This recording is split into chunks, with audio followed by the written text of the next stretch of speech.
Welcome to the Reclaim Leader podcast. I'm Jason Tucker. And I'm Jesse Skiffington. We're two pastors in the trenches who are passionate about church health for greater gospel impact. We share the ups and downs of ministry, strategies that worked for us, and some that didn't. Best practices and practical tools for church leadership. The goal, to help all of our churches flourish. Let's get started. See another sunrise, sing a little song. Hey everyone, welcome back to the Reclaim Leader. So good that you are with us. We're so thankful for all of our listeners to get to be part of this conversation together. Reach out to us. Reach out, and if you got any questions or just want to reach out, Jason or Jesse at reclaimleader.com. But Jesse, we are jumping into part 2 of our conversation about building flourishing churches with John Terech. And it was such a good conversation. We went on forever. We went on for like an hour. So let's break it into 2 episodes. Yeah, that's right. And John kind of jested. He was like, is this a 6-hour thing that we're doing? And because really it could be. I mean, this conversation about church health and how do we ask good questions to help us measure our health or our success towards a mission and things like that. It's the whole conversation all the time, right? It's what we're after as church leaders and pastors, and we want our churches to be healthy. And so it's not a surprise to me that it opened up all kinds of conversation as the floodgates kind of opened up from you and me too, just reflecting on our own experiences as leaders in our churches and stuff like that. So glad that we can pick up part 2 today. Yeah, and just want to encourage everyone, if you missed part 1, go back and listen. I think it tees up what we're going to talk about today. So I promise it'll be worth your time listening. And I also know that as we're we're sprinting closer to Christmas. That's right. And you have a lot of things on your plate, pastors and church leaders. You may not get back to this till after the new year, but don't forget it. I really do think it's helpful, especially if you're trying to lead church change, church leadership, church renewal efforts, or just church health efforts. I think this is a really good way of thinking through it and framing. That's right. What do the outcomes of church health look like? That's right. Yeah. So I'm glad that we're jumping in, and we're going to see the last 4 of these kind of measures for flourishing church. How do we define success and ask questions around it? And so just to recap a little bit, we got to have a clear sense of the mission, the values, the kind of some of the core stuff. But once we get to that, how do we know if it's working? How do we know if we're moving in a healthy direction, or if the things that we hope to see happen are happening? And these measures help us to ask questions around that, or to think in terms of success toward the mission. And so we're going to get into the last 4 today. But just as a quick reminder, the first 2, knows its unique identity and calling. What is our unique part in the Great Commission to make disciples? Who has God made us to be? How are we mobilizing our people to understand what we're all going to be after together? And then risk-taking. This is the one that caused us to go off the rails a little bit in last episode because we love it so much. But how are we doing it? Normalizing risk in the life of the church for the sake of the gospel, the sake of the mission. And so that's where we've been. As Jason said, go back and listen to part 1 to hear more about that. But these next 4, we're going to just jump straight in halfway into the conversation. So it might take you a minute to get oriented to the conversation, but we're going to be talking about missional living, disciple making, leadership, and kind of what it looks like to then eventually be able to launch other churches or church plants out into the world. So we're going to get into those in our conversation today. Can't wait. Yeah. So, hey, thanks for being with us on this ride. And here we go. Let's jump into part 2 of our conversation with John Terech. Okay. The next 2 are kind of tied together, but they're a little different. And I'm always been curious about the order that these have come in. So the third one is nurtures missional living. And the 4th is expects disciple making.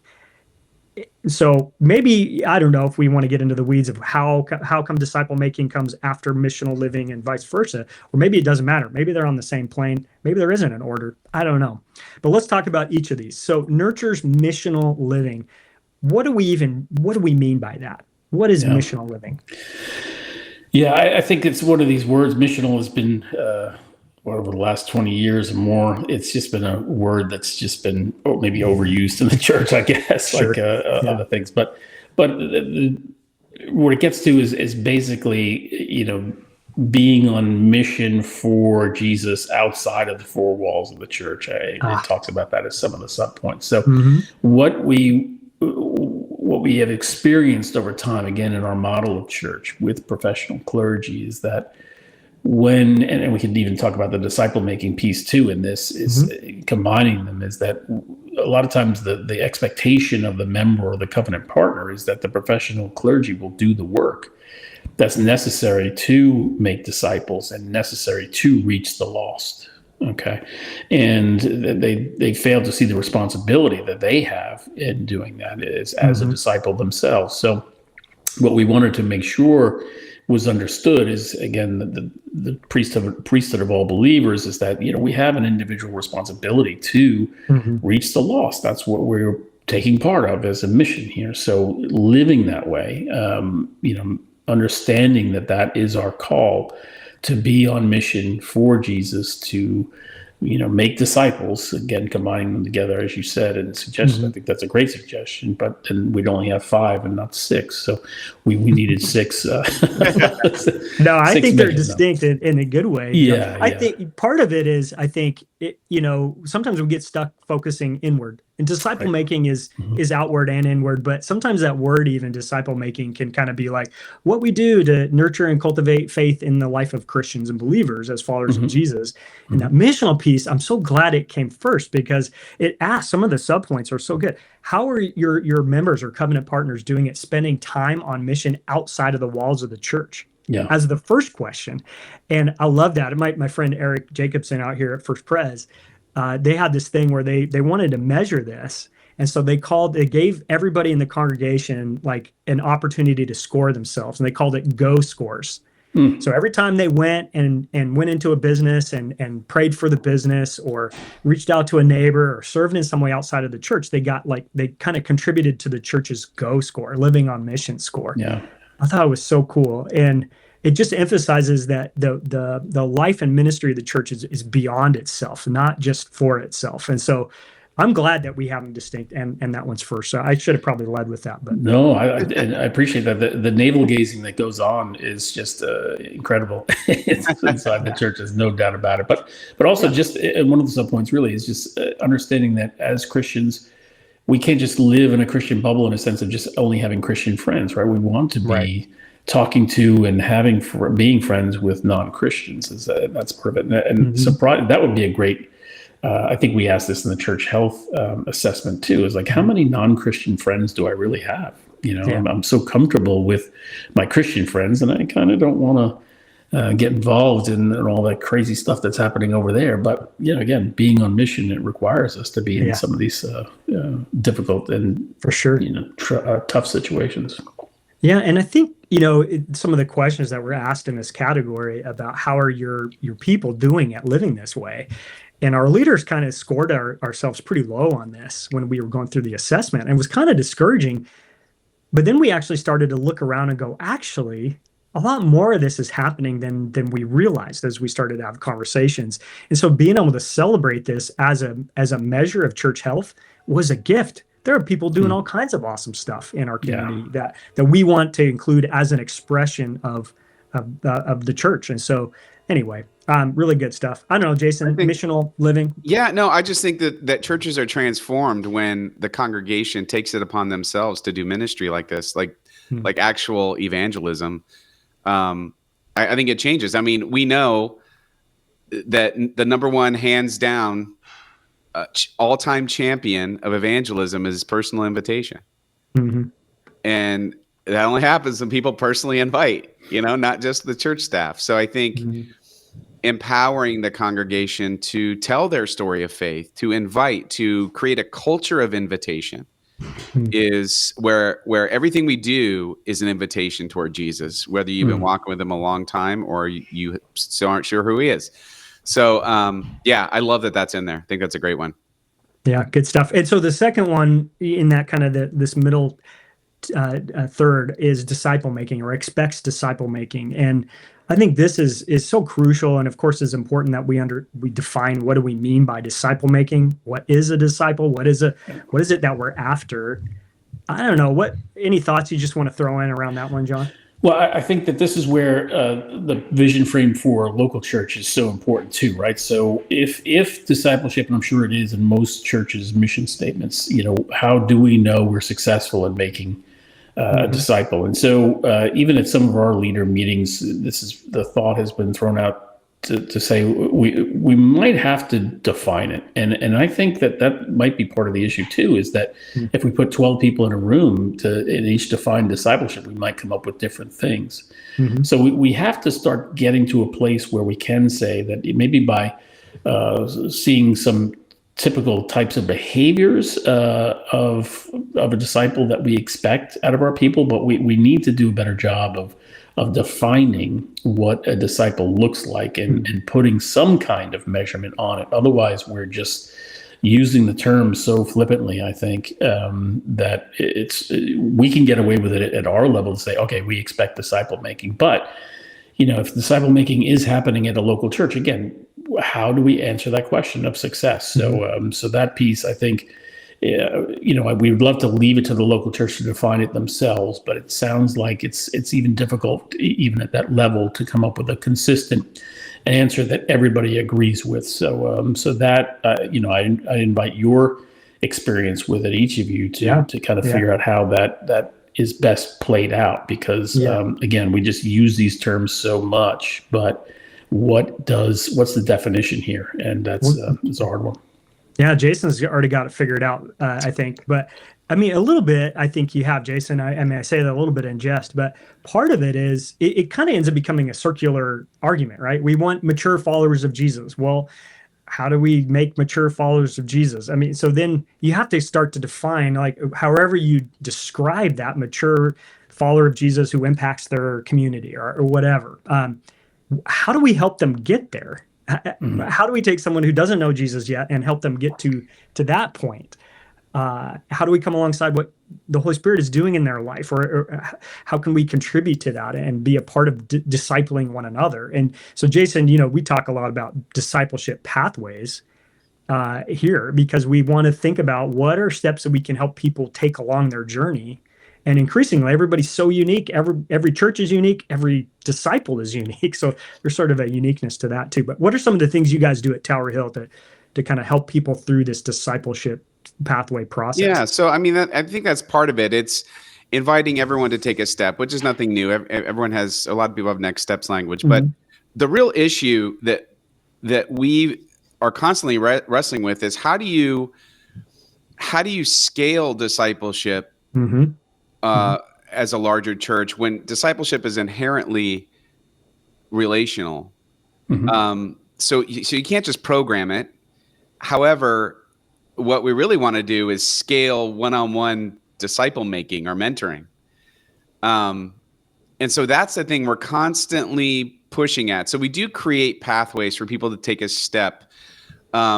But we also want to make sure that we do a good job of explaining that doesn't necessarily mean head knowledge, which is what every church thinks disciple making is. It's about, well, I took the 201, I'm ready for the 301, and this is how I become a disciple. That discipleship is about actually, spending time with Jesus and following him and doing as he does in the world.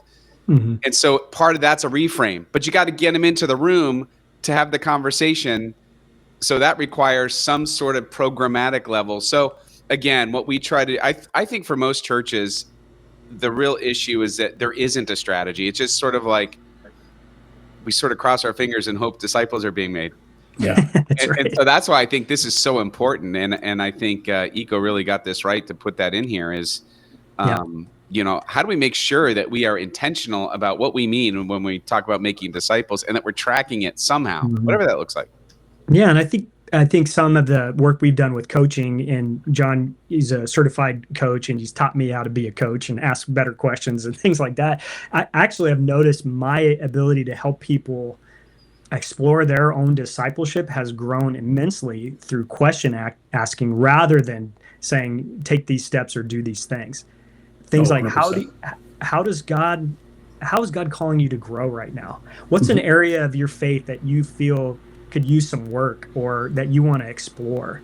What are some steps you could take to move in that direction? Or what are some resources that you might look to or find that could help you do that? And so, everybody's kind of got their own unique journey, but it's a highly relational environment for that to happen. So scalability, I think, is tough unless we train people to have those kinds of conversations in our churches as well, alongside us and other leaders. No, I think you nailed it. So that's another resource that we invest a lot in is coaching, because I think, and as I explained this in the class, is that there's probably no better tool that I know of in disciple making than coaching. And what it teaches you to do is create a posture of listening and not talking as much, and just only talking when you're asking questions. You're not providing input necessarily. You're not necessarily being a mentor.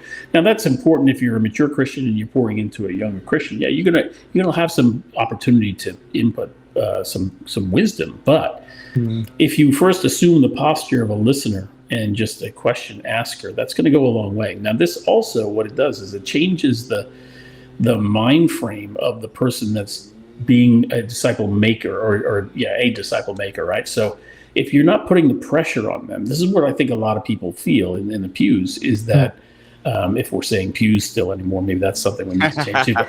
But if rip them all out. Exactly. So if the average member or covenant partner feels such stress about the idea of being a disciple maker, or somebody who's discipling another person, we got to change that. We could teach them to listen, teach them to be a better listener, and teach them to ask questions. And there's, I think, where the scalability comes in, because you could train, 15 people to do that well. And if they even did that with 2 other people, right? And then again, we could scale the training to people, just to understand that the pressure is not on you to be the expert in the room. And like we currently, in a lot of ways, do discipleship with our Sunday school and Wednesday night Bible study or something like that, understanding that, look, let people tell their stories and ask them questions. What's God saying to you, and what are you going to do about it?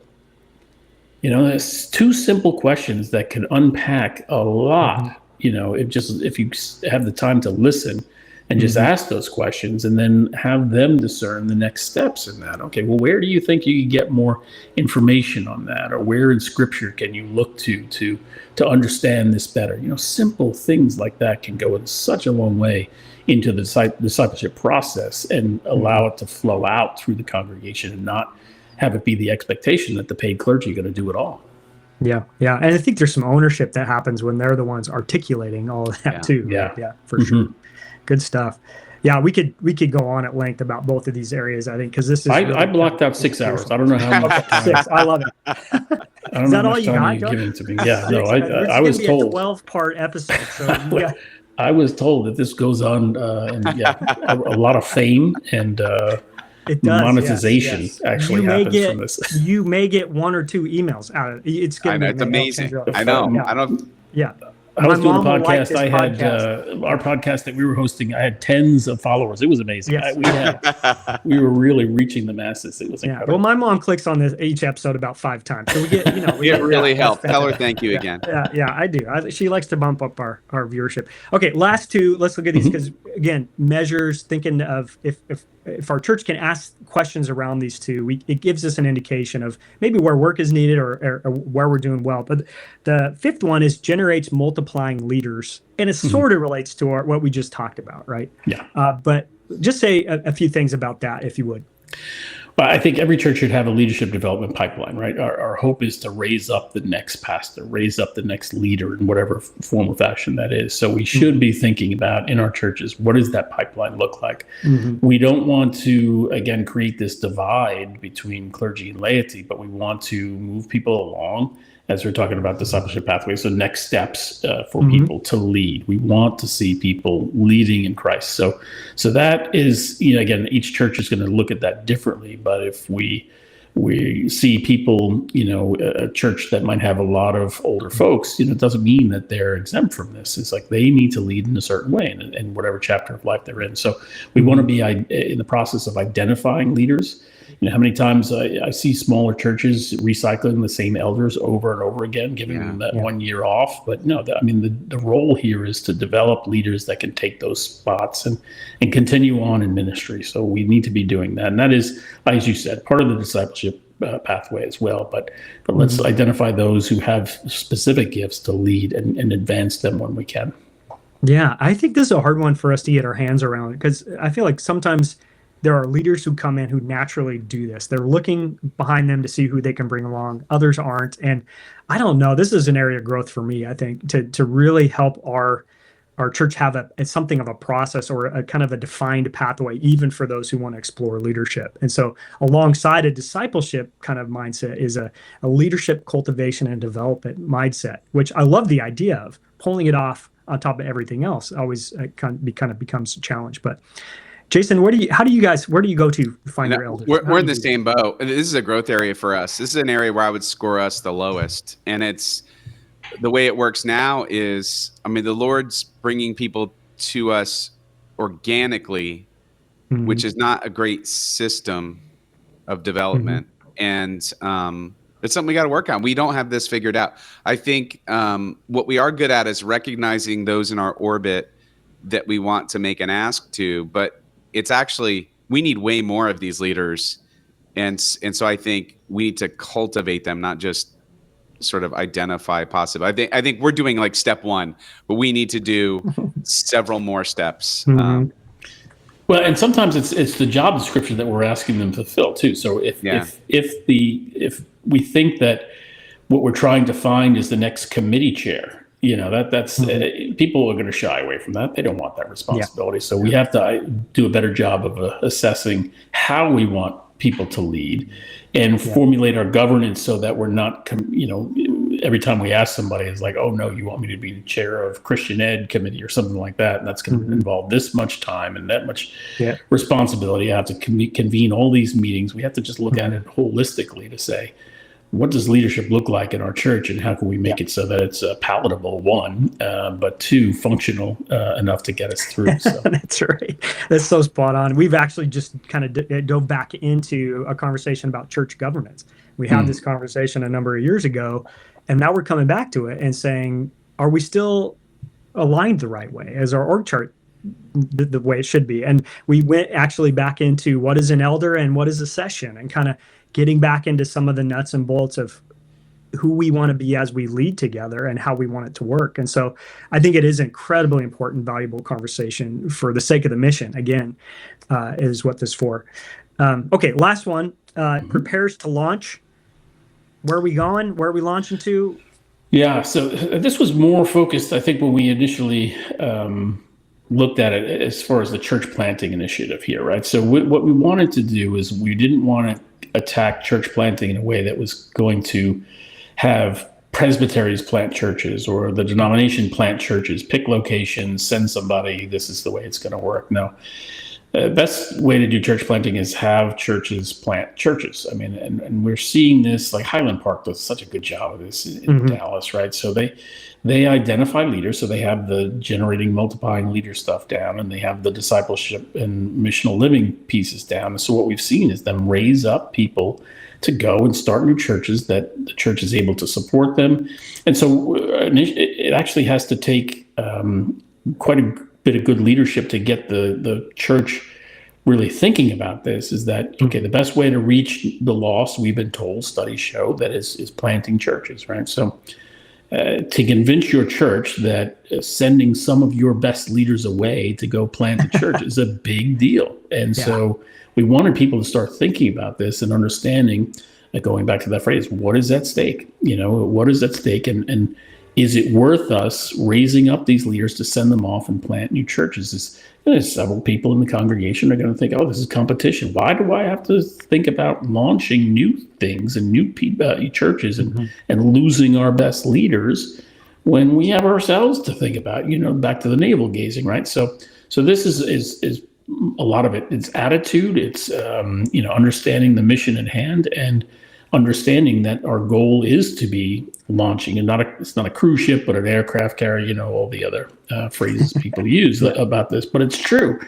And it's a hard sell, but we have to start that conversation inside the church to say that this is what is at stake, and this is the best way to do it, is to prepare people to go and plant churches, which is a major task, but totally necessary for the mission. Yeah, such good stuff. Have you seen a lot of churches that you kind of work with? Have you seen a good number of them do this well, or is this an area that's more aspirational Yeah, we're terrible at it. So we would say it's so hard, right? Okay, Yeah. so I say this, conceptually it's beautiful, and I have seen churches do it well. Not many, for some of the reasons that we already outlined, but also the culture is not really ready, or at least not in a position. I see that that church plants are having much success. And part of it is model, right? We're still professional clergy model, so full-time salary, all these things that play into it, but the culture that we're in, and then the very divided, polarized situation that we find ourselves in, have people not wanting to have conversations with one another, not wanting to try something necessarily new when I have, XYZ megachurch down the road who has every single program and thing I can imagine. It's like, Disney World for my kids, and everything's great. So, it's hard. It's super hard, but with intentionality and with the right plan and we'll go back to the risk taking, the people with a good culture of risk taking, all these things play into that last one. Yeah. Is that saying, okay, we understand that this is our mission. We are risk takers. We're going to go for it. We're missional. We want to reach the lost. We have a good discipleship making pathway, and we're generating these multiplying leaders. Well, okay. Well, then here we go. We're going to go start new churches and launch these folks out because we've done a good job to really prepare them for it. But again, right now the culture is very opposed to it. It seems certainly not new in history, but it's not easy for sure. Yeah. Yeah. Well, I tell you, John, I really appreciate this conversation. In fact, I think I want to ask you one or two more things, but just I think we're going to break this into 2 episodes, Jesse, because I think this is worth. And we're close to the 6 holidays, hours, like John said. I think you're right. But I think this is helpful for pastors, but we want to make sure that with the holidays we give them bite-sized episodes. So, but I just want to say, is there something that you're excited about with the whole Flourish movement and kind of what's going on? Is there something that is being worked on now that really kind of lights you up? I know it all does on some level, but is there something that you're particularly excited about? I mean, we've kind of had a lot of these resources. We're trying to repackage them and make them work together better. And that's, I think, what we're currently, Caitlin's doing a lot of that work. Dana's doing a lot of that work. I play a part in that in certain areas where I'm good at, like governance and the business side of things. So I think right now where we're at is probably the best place we've been at getting all of our resources to actually work together to move the church forward in a way that it picks and chooses, right? So it's like choose your own adventure to some degree, but we have something for everyone at whatever stage they're at.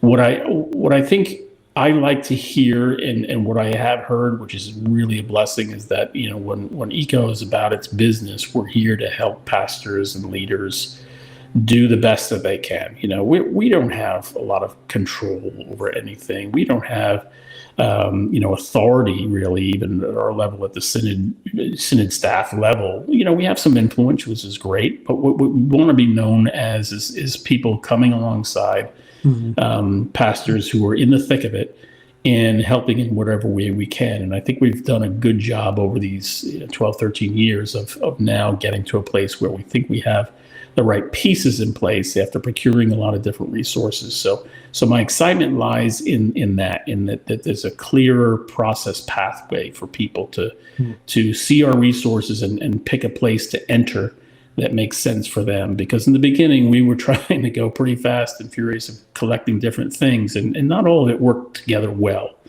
But so where we are now, I think, is the best we've ever been at having resources that fit in the process of becoming a flourishing church. I love it. What else would you want to say? I mean, listen, kind of a parting shot to pastors or church leaders, just to encourage them in their work that they're doing. Well, I think that's what's desperately needed, right? Is encouragement. And I think what I knew this question was going to come up, and I'm still kind of struggling to answer it in a way that I think would make a powerful difference. But just know this, is that I think we all recognize how hard it is. We all see the statistics of people dropping out, saying it's not worth it.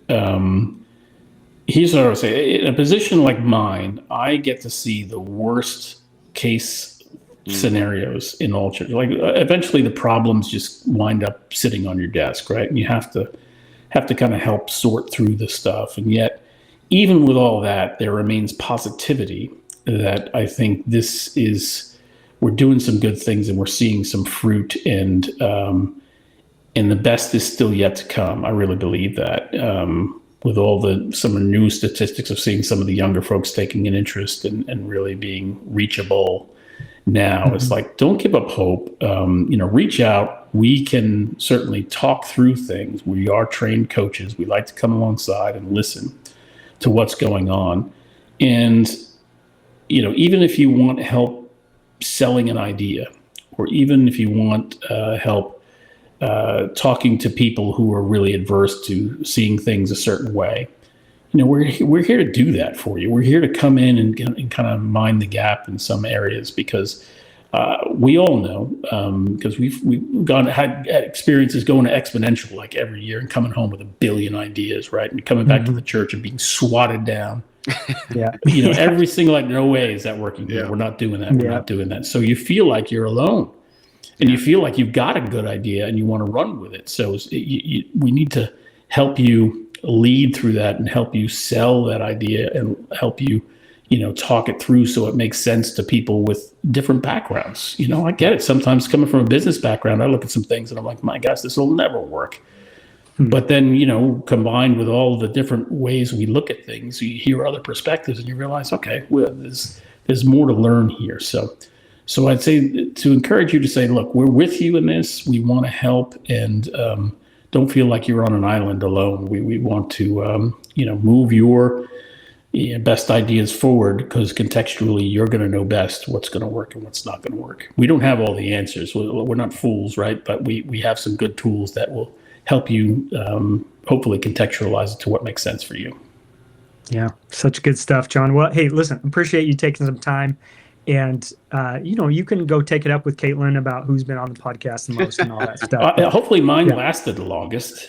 I think if we combine it, you might be getting close. Oh my gosh. Well, no, it's such good stuff. Really appreciate you wading through those, because each of those measures tells a different part of the story that's important for church health. So thanks for that. And if people wanted to reach out, let's touch base. I know we connected on your contact info a little earlier in the episode, but we're going to break this into 2 halves, it sounds like. So what's the best way for people to connect with you, or the resources that? Yeah, you definitely just reach out to me. My email, john@eco-pres.org, and John with an H there. So john@eco-pres.org. I'd be happy to get you in touch with the right person for whatever resource you need. Flourishmovement.org is out there too. That has a lot of our resources, but there's a way to it through the ECO website, which again is just eco-pres.org. So we're all here to help. We're looking forward we got a national gathering coming up at the end of January here, first week of February. So we're excited about that. And, I don't know when this episode will air, but we're just praying for you all with Advent on us now. But, it's hard, but stick with it. We're praying for you. Thank you so much, John. Appreciate it. Thanks for being here. Anytime. Well, Jason, I'm just really grateful that John took the time to be with us and to have kind of that extended conversation around these things that matter so much.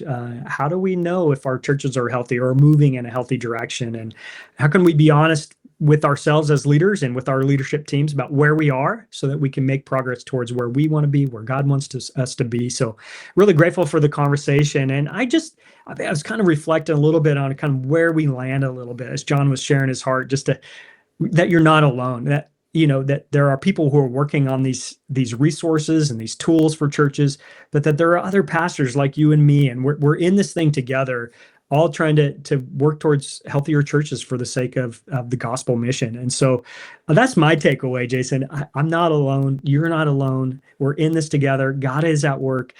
So let's keep up the good work. Let's be faithful.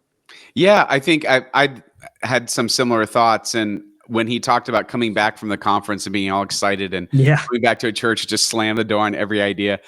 I felt that very personally, because I know that I've been on the other end of that. And and how discouraging that can be, and feel like change can never happen. And just to remember, it can. And I was just so encouraged by hey, you're not all by yourself. You're not alone, as you said. It's because it can get so lonely so fast when you're leading change in a church, and people who you felt like were friends can become pretty obstinate in some of the things going on, and that could take you off guard. And there's so many reasons to get discouraged. So I just found that this conversation was just one big encouragement.